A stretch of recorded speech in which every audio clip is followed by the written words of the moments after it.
कृषि उत्पादकता। Geography optional second paper में भारतीय कृषि में एक टॉपिक है कृषि उत्पादकता। आइए इसे हम समझते हैं कि कृषि उत्पादकता क्या होती है और इसे प्रभावित करने वाले कारक क्या होते हैं। कृषि गहनता, कृषि उत्पादकता, कृषि दक्षता, ये तीनों टॉपिक आपके सिलेबस में हैं। फिर से रिपीट कर रहा हूं, कृषि उत्पादकता, कृषि दक्षता और कृषि गहनता। कृषि उत्पादकता और उसे प्रभावित करने वाले कारकों को हम देखते हैं। कृषि उत्पादकता एक तकनीकी शब्दावली है। सामान्य रूप से इसे प्रति हेक्टेयर उत्पादन या फिर प्रति श्रमिक उत्पादन के रूप में लिया जाता है। जैसे बोलूंगा आप वैसे लिखेंगे। कृषि उत्पादकता एक तकनीकी शब्दावली है। सामान्य रूप से इसे प्रति हेक्टेयर उत्पादन या प्रति श्रमिक उत्पादन के रूप में ज्ञात किया जाता है। प्रति हेक्टेयर उत्पादन या प्रति श्रमिक उत्पादन। अब थोड़ा सा हम देख लेते हैं कि प्रति हेक्टेयर उत्पादन अथवा प्रति श्रमिक उत्पादन क्या प्रत्येक खेत में एक ही होता है। जैसे बड़े भूजोत वाले जो क्षेत्र होते हैं, जहां भूजोतों का आकार काफी बड़ा होता है, तो बड़े भूजोतों में किसान श्रम का प्रयोग नहीं करता है, मशीनीकरण का प्रयोग कर लेता है। तो बड़े भूजोत वाले क्षेत्रों में किसान चूंकि मशीनीकरण के प्रयोग से कम श्रम में खेती कर लेता है, इसलिए बड़े भूजोत वाले क्षेत्रों में प्रति श्रमिक उत्पादकता ज्यादा रहेगी। क्यों?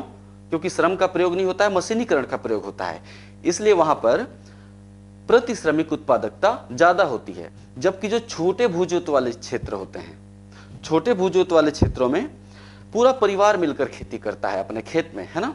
छोटे से खेत में पूरा परिवार मिलकर खेती करता है, तो स्वाभाविक रूप से वहां पर प्रति श्रमिक उत्पादकता कम हो जाती है। क्यों? क्योंकि पूरा परिवार खेती करता है।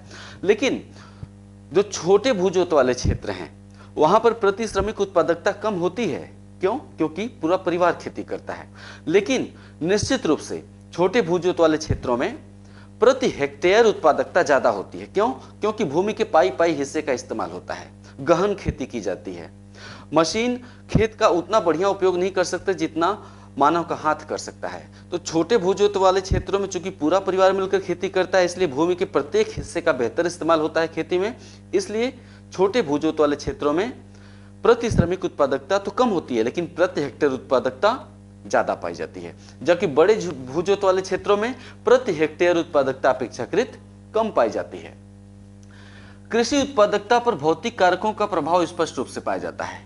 भौतिक कारक कृषि उत्पादकता को स्पष्ट रूप से प्रभावित करते हैं। जैसे किसी क्षेत्र में वर्षा की मात्रा अच्छी है, मतलब मानसून अच्छा होता है, तो मानसून क्या है? एक भौतिक कारक है। मिट्टी क्या है? एक भौतिक कारक है।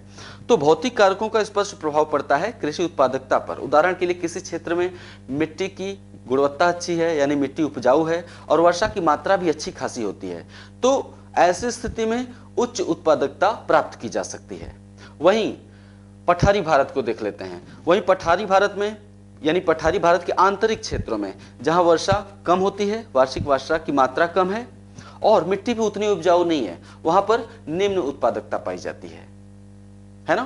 तो कृषि उत्पादकता पर भौतिक कारकों का प्रभाव स्पष्ट रूप से पाया जाता है। लेकिन गैर भौतिक कारक से आशा है कृषि में विज्ञान आधारित आधुनिक निवेश या संरचनात्मक विकास।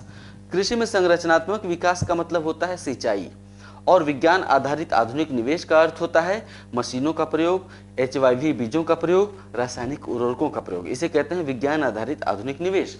लेकिन गैर भौतिक कारक, विशेष रूप से कृषि में विज्ञान आधारित आधुनिक निवेश, उदाहरण के लिए HYV बीज, रासायनिक खाद, सिंचाई और ऊर्जा, कृषि उत्पादकता को सर्वाधिक प्रभावित करते हैं। निश्चित तौर पर कृषि उत्पादकता पर भौतिक कारकों का प्रभाव स्पष्ट रूप से रहता है, लेकिन भौतिक कारक विशेष रूप से कृषि में विज्ञान आधारित आधुनिक निवेश कृषि उत्पादकता को सर्वाधिक प्रभावित करते हैं। इतना ही नहीं, जो गैर भौतिक कारक होते हैं, मतलब विज्ञान आधारित आधुनिक निवेश, वो भौतिक कारकों के प्रभाव को भी कभी कभी गौण कर देते हैं।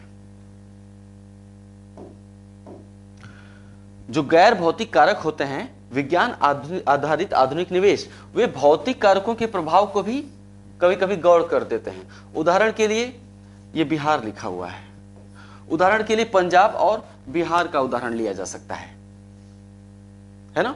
उदाहरण के लिए पंजाब और बिहार का उदाहरण हम देख सकते हैं। पंजाब, पहले बिहार देखते हैं। बिहार में क्या है? भौतिक कारक अच्छे हैं, है ना। जैसे बिहार में नदियों की संख्या ज़्यादा है, तो खादर भूमि, उपजाऊ खादर भूमि बिहार में बहुत ज़्यादा है ना। नदियां प्रत्येक वर्ष बाढ़ के माध्यम से बिहार के मैदान का नवीकरण कर देती हैं और मैदानों से उपजाऊ मिट्टी बहा कर लाती हैं, है ना। तो बिहार में खादर भूमि बहुत ज़्यादा है और बिहार में वर्षा भी 150 से 200 सेंटीमीटर के बीच होती है ना। खादर भूमि भी ज़्यादा है जो उपजाऊ होती है और वार्षिक वर्षा भी 150 से 200 सेंटीमीटर के बीच होती है। लेकिन इसके बावजूद बिहार में प्रति हेक्टेयर उत्पादकता निम्न पाई जाती है। इसका कारण क्या है? क्योंकि बिहार में गैर भौतिक कारक यानी विज्ञान आधारित आधुनिक निवेश का उपयोग कम हुआ है। वहीं पंजाब देख लेते हैं।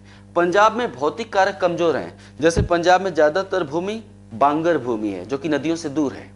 पंजाब में ज्यादातर भूमि बांगर भूमि है जो उतनी उपजाऊ नहीं होती है। वहीं पंजाब में मानसून भी अच्छा नहीं रहता है, यानी वर्षा भी पंजाब में 70 सेंटीमीटर से कम होती है। वार्षिक वर्षा 70 सेंटीमीटर से कम पाई जाती है। पंजाब का उदाहरण आप देख रहे हैं, जहां पर ज्यादातर बांगर भूमि पाई जाती है जो उतनी उपजाऊ नहीं होती और वार्षिक वर्षा भी वहां 70 सेंटीमीटर से कम होती है क्योंकि मानसून वहां पर पर्याप्त रूप में पहुंच नहीं पाता। लेकिन इसके बावजूद पंजाब देश में सर्वाधिक प्रति हेक्टेयर उत्पादन वाला राज्य है। देश में सर्वाधिक प्रति हेक्टेयर उत्पादकता कहां पाई जाती है?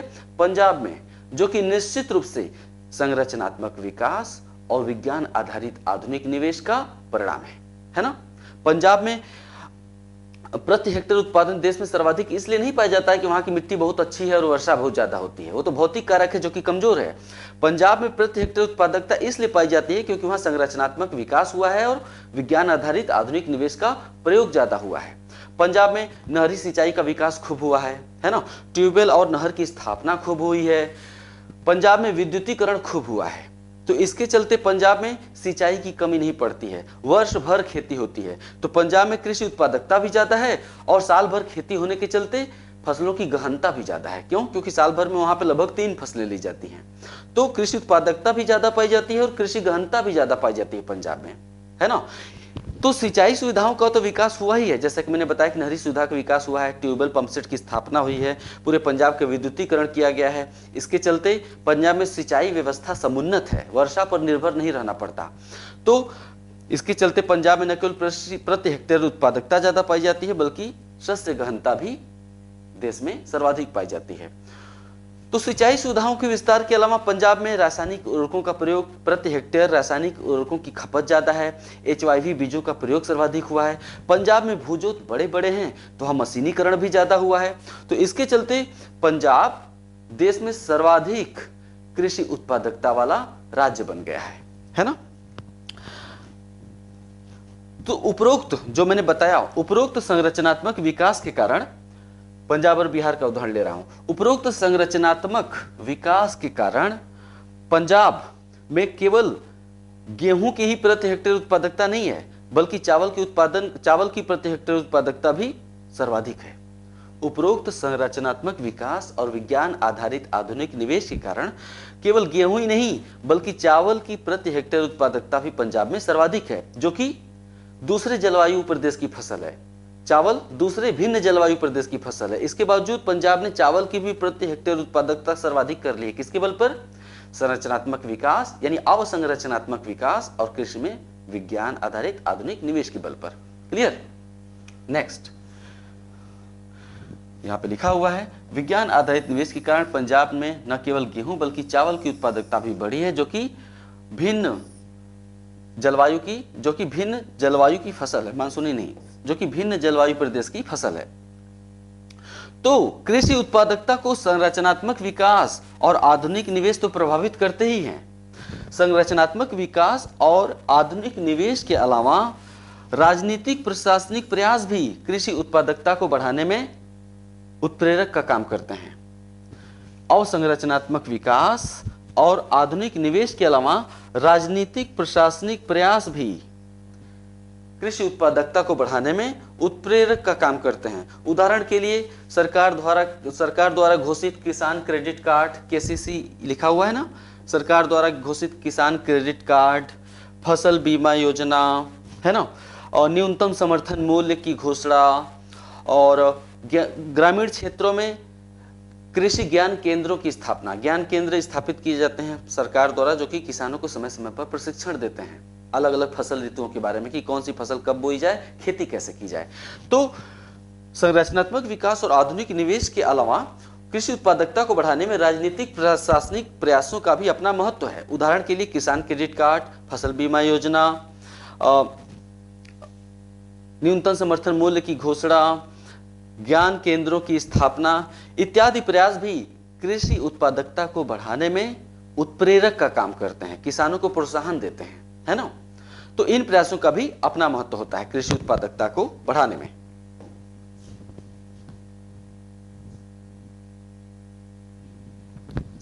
लेकिन कृषि में आधुनिक निवेश और प्रशासनिक प्रयासों का लाभ तभी अधिकतम हो सकता है जबकि फसलों का चयन कृषि जलवायु प्रदेशों के अनुकूल किया जाए। यदि फसल, अब जैसे धान मानसूनी जलवायु की फसल है, गेहूं उपोष्ण जलवायु की फसल है, गेहूं को हम उपोष्ण जलवायु प्रदेश में लगाएंगे, चावल को मानसूनी जलवायु प्रदेश में लगाएंगे, तभी आधुनिक निवेश और प्रशासनिक प्रयासों का लाभ ज्यादा मिलेगा। यहाँ पर स्पष्ट रूप से लिखा है।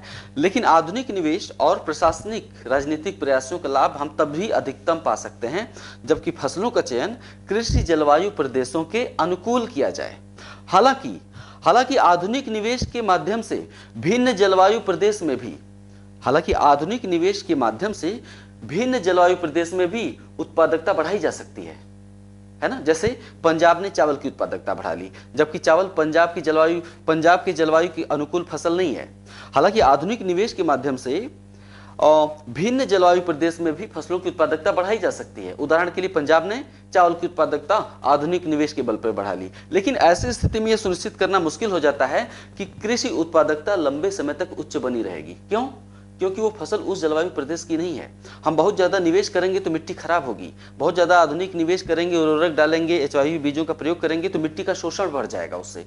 तो मिट्टी का शोषण होने से बचने के लिए जरूरी है कि फसलों का चयन जलवायु प्रदेशों के अनुकूल ही किया जाए। क्लियर? नेक्स्ट, भारत में कृषि उत्पादकता निम्न पाई जाती है। तो भारत में निम्न कृषि उत्पादकता के लिए जिम्मेदार कारक कौन कौन से हैं? भारत में निम्न कृषि उत्पादकता के लिए जिम्मेदार कारक, हेडिंग डालेंगे। उसके बाद ये 6 कारक दिए हुए हैं, इनका विस्तार कर देना है। भारत में कृषि उत्पादकता निम्न पाई जाती है, इसके लिए प्रमुख कारक कौन कौन से हैं? जैसे सिंचाई सुविधाओं का भारत में अभाव है, उर्वरकों का प्रयोग कम होता है, एचआईवी बीजों का सीमित उपयोग होता है, छोटे भूजोत पाए जाते हैं भारत में, अवैज्ञानिक और दोषपूर्ण कृषि पद्धति है हमारे देश में, सामाजिक और आर्थिक कारक भी जिम्मेदार हैं। तो इन 6 कारकों के कारण भारत में कृषि उत्पादकता निम्न पाई जाती है। आपसे सवाल पूछा जा सकता है कि भारत में निम्न कृषि उत्पादकता को प्रभावित करने वाले कौन कौन से कारक हैं? तो उन कारकों का आपको विस्तार करना होगा। पहला, सिंचाई सुविधाओं का विस्तार। अगर हम देश के अब इसका विस्तार करिए, देश के हम पश्चिमोत्तर भाग को ले लें, जैसे पंजाब हरियाणा के क्षेत्र को, या हम कह सकते हैं कि यदि हरित क्रांति के क्षेत्रों को ले लें तो वहां पर तो सिंचाई व्यवस्था समुन्नत है, पर्याप्त रूप में नहरों का विकास किया गया है, ट्यूबवेल और पंप सेटों की स्थापना की गई है, विद्युतीकरण भी खूब किया गया है, इसलिए भी ट्यूबवेल और पंप सेट की स्थापना की जा सकी। लेकिन पश्चिमोत्तर भाग को अगर हम छोड़ दें तो शेष भारत में सिंचाई सुविधा का पर्याप्त विस्तार नहीं हो पाया है।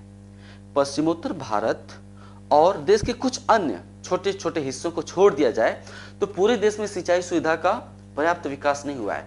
अभी भी देश के ज्यादातर भागों में खेती किसानी मानसून पर निर्भर है। देश के ज्यादातर भागों में मानसून पर निर्भरता बनी रहती है ना। तो एक तो मानसून कम समय के लिए आता है, दूसरे मानसून काल में भी वर्षा अनिश्चित रहती है, किसी साल वर्षा होती है, किसी साल ढंग से नहीं हो पाती है। तो खेती मानसून पर निर्भर है, इसके चलते खेती में अनिश्चितता और अस्थिरता का वातावरण बना रहता है, जिससे भारत में निम्न उत्पादकता पाई जाती है। चूंकि सिंचाई सुविधाओं का विस्तार ज्यादातर भागों में नहीं हो पाया है, इसलिए मानसून पर निर्भरता बनी रहती है, इसलिए उत्पादन का समय सीमित रहता है। मानसून साल भर तो नहीं आता है ना, मानसून क्या है 3 महीने के लिए आता है, बाकी साल भर सूखा रहता है। तो अगर ऐसे क्षेत्र में सिंचाई सुविधा का विकास नहीं किया गया है तो उत्पादन का समय क्या होगा, सीमित होगा। तो उससे क्या होगी, फसल गहनता घट जाएगी, शस्य गहनता घट जाएगी। साल भर खेती ना हो पाना क्या कहेंगे, शस्य गहनता घट जाएगी। दूसरे, मानसून पर निर्भरता के चलते खेती में अनिश्चितता और अस्थिरता का वातावरण बना रहता है। उपरोक्त दोनों कारणों से, एक तो मानसून पर निर्भर होने से शस्य गहनता घट गई, और दूसरे मानसून पर निर्भर होने के कारण खेती किसानी अनिश्चित बनी रहती है, अस्थिर बनी रहती है कि किसी साल खेती हो पाती है, किसी साल नहीं हो पाती है। तो उपरोक्त दोनों कारणों से भारत में कृषि उत्पादकता निम्न पाई जाती है। दूसरा, उर्वरकों का कम प्रयोग। विकसित देशों की तुलना में भारत में रासायनिक उर्वरकों का प्रयोग कम होता है। विकसित देशों की तुलना में भारत में रासायनिक उर्वरकों का कम प्रयोग होता है, क्योंकि प्रत्येक फसल विशिष्ट पोषक तत्व को लेती है ना। प्रत्येक फसल एक विशिष्ट पोषक तत्व को मिट्टी से चुराती है। इसके चलते उस विशिष्ट पोषक तत्व की धीरे धीरे मिट्टी में कमी हो जाती है। क्यों? क्योंकि रासायनिक उर्वरकों का प्रयोग भारत में कम होता है, और चूंकि प्रत्येक फसल एक विशिष्ट पोषक तत्व को मिट्टी से चुराती है, इसलिए उस विशिष्ट पोषक तत्व की मिट्टी में कमी हो जाती है। इसलिए भारतीय मिट्टियों में उपजाऊपन की कमी के चलते कृषि उत्पादकता निम्न बनी रहती है ना। अब मिट्टी को उपजाऊ बनाने का दूसरा उपाय यह है कि मिट्टी को हम थोड़े समय तक परती छोड़ दें। खेत, अगर चावल की फसल ने मिट्टी से पोषक तत्व को चुरा लिया और उर्वरकों का प्रयोग होता नहीं है, तो मिट्टी को उपजाऊ बनाया कैसे जाए। तो प्रकृति में क्षमता है कि वे प्राकृतिक रूप से मिट्टी को उपजाऊ बना देती है। मतलब मिट्टी के पोषक तत्वों को फिर से नवीकृत किया जा सकता है, प्रकृति स्वयं कर लेती है ना। जैसे जीव जंतु मरते रहते हैं, वनस्पतियों के सड़े गले अंश मिट्टी में गिरते रहते हैं, तो इसके चलते प्रकृति कुछ समय में मिट्टी को दोबारा उपजाऊ बना देती है, यानी मिट्टी के पोषक तत्व फिर से नवीकृत हो सकते हैं। लेकिन इसके लिए जरूरी है कि खेत को कुछ समय तक के लिए परती छोड़ा जाए, है ना। तो और यदि खेत को कुछ समय के लिए परती छोड़ा जाएगा तो साल भर खेती नहीं हो पाएगी। इससे क्या घट जाएगा, इससे शस्य गहनता घट जाएगी। परिणाम स्वरूप भारत में निम्न उत्पादकता पाई जाती है। फिर से रिपीट कर रहा हूं, विकसित देशों की तुलना में भारत में प्रति हेक्टेयर उर्वरकों की खपत कम है, क्योंकि प्रत्येक फसल विशिष्ट पोषक तत्वों को मिट्टी से चुराती है, इसलिए धीरे धीरे उस विशिष्ट पोषक तत्व की मिट्टी से कमी हो जाती है। और यदि पोषक तत्वों का मान बढ़ाने के लिए या पोषक तत्वों को नवीकृत करने के लिए खेत को कुछ समय के लिए परती छोड़ा जाता है, तो शस्य गहनता कम हो जाती है, यानी साल भर खेती नहीं हो पाती है। उपरोक्त दोनों कारकों का प्रभाव उत्पादकता पर पड़ता है, कृषि उत्पादकता निम्न हो जाती है। तीसरा कारण है एचवाईवी बीजों का सीमित प्रयोग। हरित क्रांति के क्षेत्र यानी पंजाब, हरियाणा, पश्चिमी उत्तर प्रदेश और राजस्थान के श्रीगंगानगर जिले में एचवाईवी बीजों का खूब प्रयोग हुआ है, क्योंकि वहां पर आधारिक संरचना उपलब्ध थी, किसान समृद्ध थे, निवेश कर सकते थे, भूजोत बड़े थे, तो मशीनीकरण हो सकता था। लेकिन देश के बाहरी हिस्सों में एचवाईवी बीजों का प्रयोग कम होता है। मतलब हरित क्रांति के क्षेत्रों को छोड़कर देश के अन्य हिस्सों में एचवाईवी बीजों का वितरण नहीं हो पाया है। एचवाईवी बीज ज्यादा उत्पादन देते हैं, तो देश के बाकी हिस्सों में एचवाईवी बीजों का वितरण क्यों नहीं हो पाया? पहला कारण, सिंचाई। देश के ज्यादातर हिस्सों में सिंचाई सुविधा का अभाव है। जहां सिंचाई सुविधा का अभाव है वहां पर हम एचवाईवी बीजों का प्रयोग नहीं कर सकते। तो सिंचाई सुविधा का अभाव के कारण ज्यादातर हिस्सों में एचवाईवी बीजों का प्रयोग नहीं किया जा सकता है। भारत एक बड़ा क्षेत्रफल वाला देश है। यहाँ कई तरह की जलवायु पाई जाती है, कई तरह की कृषि जलवायु पाई जाती है। प्रत्येक फसल को विशिष्ट जलवायु में ही उगाया जा सकता है। तो भारत में सभी जलवायु प्रदेशों के अनुकूल जलवायु प्रदेश, भारत के सभी जलवायु प्रदेशों के अनुकूल एचवाईवी बीजों का विकास अभी या संकर बीजों का विकास नहीं किया गया। भारत में हरित क्रांति के क्षेत्रों को छोड़कर एचवाईवी बीजों का विसरण मतलब प्रसार सीमित हुआ है। हरित क्रांति के क्षेत्रों को छोड़कर अन्य क्षेत्रों के किसान एचवाईवी बीजों का पर्याप्त प्रयोग नहीं करते हैं। पहला कारण, देश के अन्य हिस्सों में सिंचाई सुविधा का पर्याप्त विकास नहीं हो पाया है। दूसरा कारण, देश के सभी जलवायु प्रदेशों के अनुकूल संकर बीजों का विकास नहीं हो पाया है। तीसरा कारण, एचवाईवी बीजों से खेती करना महंगा पड़ता है। एक तो एचवाईवी बीज अपने आप में महंगे होते हैं, दूसरा खर्चीला, वही एक तो एचवावी बीज अपने आप में महंगे होते हैं, दूसरा एचवावी बीजों से खेती करना महंगा पड़ता है क्योंकि इनको ज़्यादा खाद चाहिए, ज़्यादा बिजली चाहिए, ज़्यादा सिंचाई चाहिए। तो इसलिए देश के अन्य हिस्सों में एचवावी बीजों का प्रसार नहीं हो पाया। परिणाम स्वरूप हमारे देश के ज्यादातर हिस्सों में किसान परंपरागत बीजों से खेती करते हैं, परंपरागत तरीके के बीजों का इस्तेमाल करते हैं। दो कारणों से परंपरागत बीजों से प्रति हेक्टेयर उत्पादकता निम्न पाई जाती है। दो कारणों से परंपरागत बीजों से प्रति हेक्टेयर उत्पादकता निम्न पाई जाती है। पहला कारण क्या है?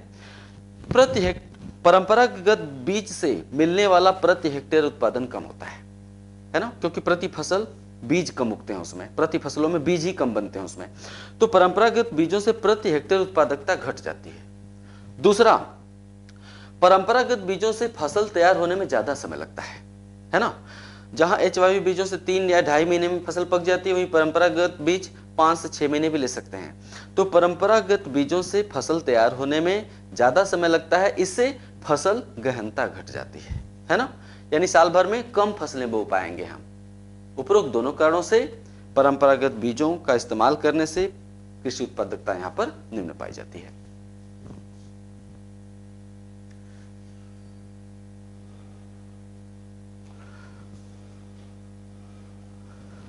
भारत में निम्न उत्पादकता के लिए जिम्मेदार कारक। छोटा भूजोत भी एक कारक है।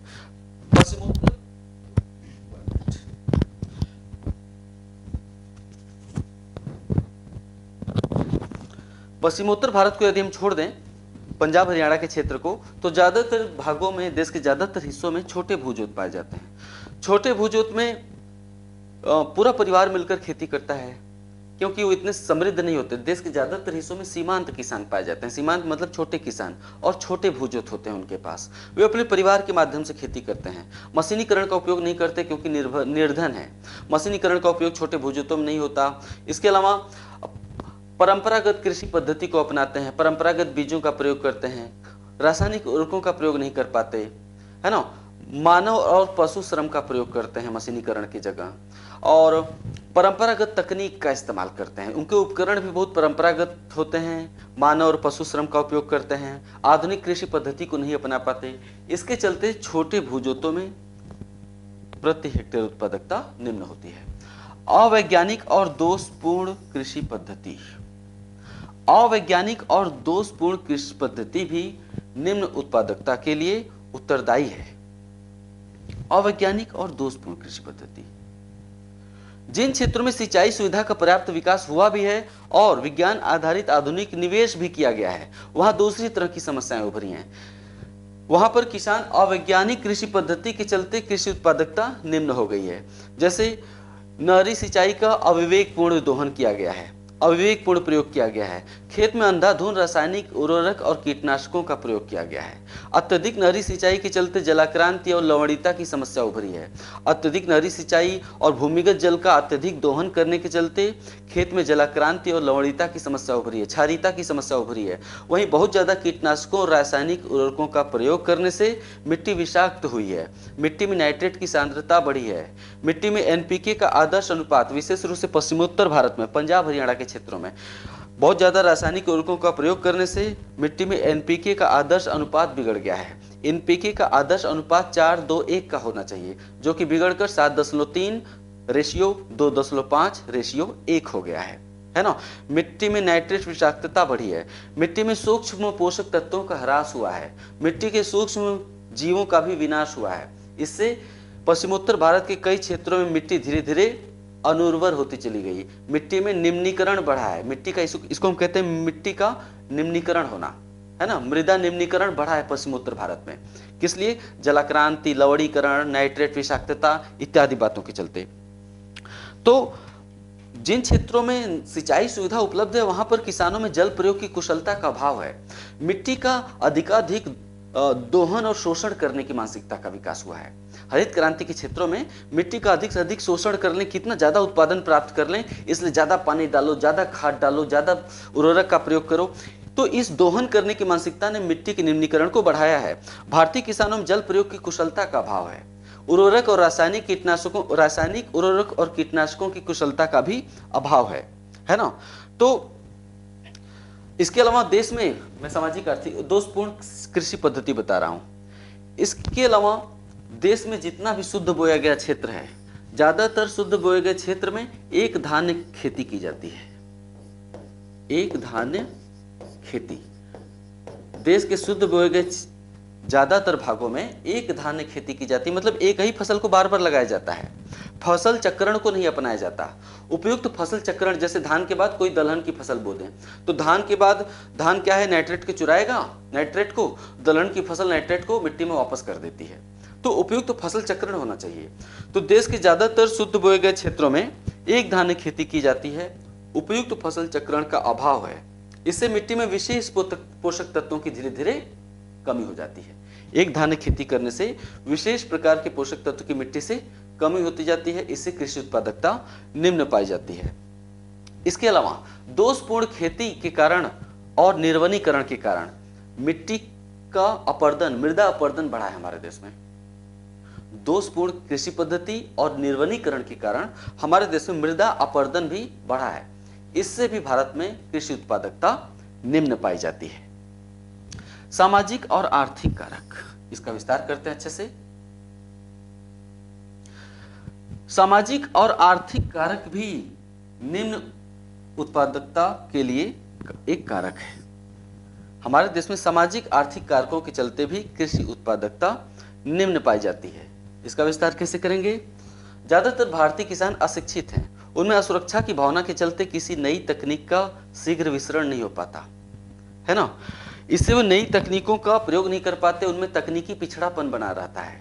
आधुनिक खेती का भारतीय किसान लाभ नहीं उठा पाते। जो आधुनिक खेती के तरीके हैं उसका भारतीय किसान असुरक्षा की भावना के चलते लाभ नहीं उठा पाते। विशेष जानकारी के अभाव के कारण, है ना, कृषि में भारत में पिछड़ापन बना रहता है, क्योंकि विशेष जानकारी उनके पास नहीं है।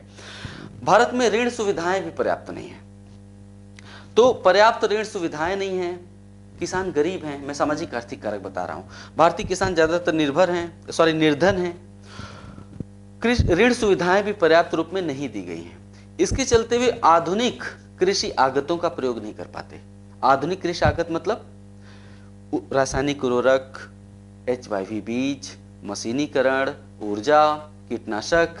तो निर्धनता के कारण और ऋण सुविधाओं के अभाव के कारण भारतीय किसान आधुनिक कृषि आगतों का प्रयोग नहीं कर पाते और परंपरागत कृषि पद्धति को ही अपनाते हैं। कृषि में सामाजिक आर्थिक पिछड़ेपन का एक हद तक कारण सरकारी नीतियां भी हैं। भारत में कृषि में जो सामाजिक आर्थिक पिछड़ापन है उसका एक कारण हमारे देश में सरकारी नीतियां भी हैं। मतलब जैसे हमारे देश के जीडीपी में कृषि क्षेत्र का अंश आजादी के बाद से लगातार गिरता गया। देश की आजादी के बाद जीडीपी में कृषि क्षेत्र का अंश लगभग 50% था, जो कि गिरते हुए अब लगभग 13-14% पर आ गया है। मतलब देश में जो सकल घरेलू उत्पाद है उसमें कृषि क्षेत्र का अंश गिरते हुए कहां तक आ गया, 13-14% तक आ गया है। इतना ही नहीं, तमाम प्रयासों के बावजूद जो कृषि क्षेत्र में विकास दर है उसे बढ़ाया नहीं जा सका। तमाम प्रयास के बावजूद कृषि में विकास दर 4% के आसपास हासिल किया गया है, 4% केवल, है ना। हमारे देश में जीडीपी की ग्रोथ रेट लगभग 8% है इस समय, लेकिन कृषि क्षेत्र में विकास दर तमाम प्रयासों के बावजूद 4% के आसपास ही है। एक तो जीडीपी में कृषि क्षेत्र का अंश गिरता गया और तमाम प्रयासों के बावजूद कृषि क्षेत्र में विकास दर भी पर्याप्त रूप में हासिल नहीं किया गया, केवल 4% के आसपास बना हुआ है। ये क्या साबित करता है? ये साबित करता है कि कृषि का विकास सरकार की प्राथमिकता सूची में नहीं है। सरकार की प्राथमिकता सूची में उद्योगों और शहरों का विकास हुआ है, कृषि का विकास सरकार की प्राथमिकता सूची में नहीं है। सरकार ने पर्याप्त प्रोत्साहन नहीं दिया ताकि किसान अपना उत्पादन बढ़ा सकें। सरकारी नीतियों के माध्यम से किसानों को उत्पादन बढ़ाने के लिए प्रोत्साहन दिया जा सकता था, लेकिन सरकारी नीतियों के माध्यम से किसानों को प्रोत्साहन पर्याप्त रूप में नहीं दिया गया। उदाहरण के लिए हमारे देश में किसानों को सरकार के द्वारा ऋण सुविधा पर्याप्त नहीं उपलब्ध कराई गई है। हालांकि केसीसी, किसान क्रेडिट कार्ड योजना और अन्य योजनाओं के माध्यम से कुछ ऋण सुविधा प्रदान की गई है, लेकिन वो आवश्यकता के अनुरूप वो नहीं है, है ना, वो पर्याप्त नहीं पड़ता है है ना। किसानों को जितना ऋण चाहिए वो पर्याप्त नहीं होता है। एक तो वो पर्याप्त नहीं है, दूसरे आसान भी नहीं है। किसानों के लिए बैंक जाकर ऋण लेना इतना आसान नहीं होता है, शर्तें बहुत कठिन है, नहीं पर्याप्त है और नहीं आसान है। तो सरकार ने केसीसी, किसान क्रेडिट कार्ड और अन्य योजनाओं के अलावा ऋण उपलब्ध कराने के प्रयास किए हैं, लेकिन ये ऋण न तो आसान है और न ही पर्याप्त है, क्योंकि किसानों को जिन शर्तों पर ऋण मिलता है वे शर्तें काफी मुश्किल हैं, आसान नहीं होती हैं, है ना। इसके अलावा हमारे देश में उत्पादन बढ़ाने के लिए सरकार न्यूनतम समर्थन मूल्य की घोषणा करती है। फसल बोने से पहले कि सरकार न्यूनतम समर्थन मूल्य की घोषणा करती है कि अगर आपका उत्पाद कोई बाजार में नहीं खरीदेगा तो हम खरीद लेंगे। तो एक मूल्य पहले से बना देती है, जैसे गेहूं के संदर्भ में है 1725 रुपया प्रति क्विंटल, इस साल था 1725 रुपया प्रति क्विंटल। तो किसानों को एक बीमा मिल जाता है कि चलो हमारा गेहूं कटाई में चारों तरफ गेहूं ही गेहूं होता है, तो बाजार में गेहूं का मूल्य घट जाता है। बाजार में उनकी गेहूं का जल्दी कोई मूल्य देना नहीं चाहता, क्यों? क्योंकि गेहूं की कमी नहीं होती है बाजार में। तो सरकार क्या करती है कि न्यूनतम समर्थन मूल्य की घोषणा करके किसानों को प्रोत्साहन देती है कि चलो आप उत्पादन करो गेहूं का, आपका अनाज कोई नहीं खरीदेगा तो 1725 रुपए में हम ले लेंगे। तो सरकार विभिन्न अनाजों के संदर्भ में जो न्यूनतम समर्थन मूल्य की घोषणा करती है वो पर्याप्त नहीं होता है। एक तरफ हमारे देश में ऐसा भी वर्ग है जो एक पिज्जा खाने के लिए 1000 रुपए खर्च कर देता है ना। एक पिज्जा में 100 ग्राम गेहूं भी नहीं लगता है। वहीं हमारे किसान हैं जिनको एक क्विंटल के बदले केवल 1725 रुपए दिया जाता है। ये एक तरह का अन्याय है। तो न्यूनतम समर्थन मूल्य जो घोषित किया जाता है विभिन्न अनाजों के संदर्भ में वो भी पर्याप्त नहीं है। इसके अलावा हमारे देश में भंडारण सुविधाओं, सामाजिक आर्थिक कारक बता रहा हूं, तो इसके अलावा हमारे देश में भंडारण सुविधाओं का भी अभाव है। जब किसान फसल काटता है ना, तो फसल को वो जो अनाज निकलता है, जो कृषि उत्पाद फसल काटने के बाद उसे प्राप्त होता है, उसे भंडारित करने के लिए उसके पास भंडारण नहीं। हमारे देश में भंडारण सुविधाओं का अभाव है। तो किसान प्राकृतिक प्रकोप से सबसे ज्यादा डर लगता है। किसान सांप बिच्छू से नहीं डरता है। किसान किससे सबसे ज्यादा डरता है? वर्षा से, चक्रवात से, आंधी से, तूफान से, वो प्राकृतिक प्रकोप से बहुत ज्यादा डरता है। तो अपने अनाज को लंबे समय तक खेत में नहीं छोड़ सकता, उसे जल्दी से जल्दी बेचना चाहता है ना। और फसल कटाई के मौसम में अनाज का पर्याप्त मूल्य उसे नहीं मिलेगा। क्यों? क्योंकि फसल कटाई के मौसम में चारों तरफ वही उत्पाद मार्केट में फैला हुआ है, चारों तरफ गेहूं ही गेहूं है, तो उसकी गेहूं का उसे अच्छा मूल्य कौन देगा? तो भंडारण सुविधाओं का अभाव के चलते किसानों को अपना अनाज तुरंत बेचना पड़ता है, खेत में ही बेचना पड़ता है। इसके चलते किसानों को अपने उत्पाद का अच्छा मूल्य नहीं मिल पाता और किसानों की आमदनी बढ़ नहीं पाती। अगर हमारे देश में भंडारण गृह होते, है ना, भंडारण सुविधाएं होती, तो किसान अपना उत्पाद तुरंत नहीं बेचता बल्कि रख लेता, भंडारण कर लेता। जब ऑफ सीजन आता, जब गेहूं की कमी आती, तब वो अपना उत्पाद निकालता और उसे अच्छा मूल्य मिलता। लेकिन भंडारण सुविधाओं के अभाव के चलते उसे अपना उत्पाद बेचना पड़ता है, उसकी आमदनी नहीं बढ़ पाती। तो उपरोक्त जो सामाजिक आर्थिक कारण मैंने बताए वे भारत में निम्न कृषि उत्पादकता के लिए गंभीर कारक है। ठीक है, कृषि उत्पादकता के बाद हम पढ़ेंगे भारत में कृषि दक्षता, है ना। कृषि उत्पादकता और कृषि दक्षता में वहां अंतर भी हम देखेंगे, जो कि बार बार पूछा जाता है। जैसे कृषि उत्पादकता और कृषि दक्षता में अंतर को स्पष्ट करिए। कृषि उत्पादकता और कृषि दक्षता से क्या आशा है, आप इससे क्या समझते हैं, है ना। तो अगला टॉपिक होगा कृषि दक्षता, उसके बाद हम पढ़ेंगे कृषि गहनता, उसके बाद हम पढ़ेंगे हरित क्रांति। ठीक है, मिलते हैं अगले वीडियो में। नमस्कार।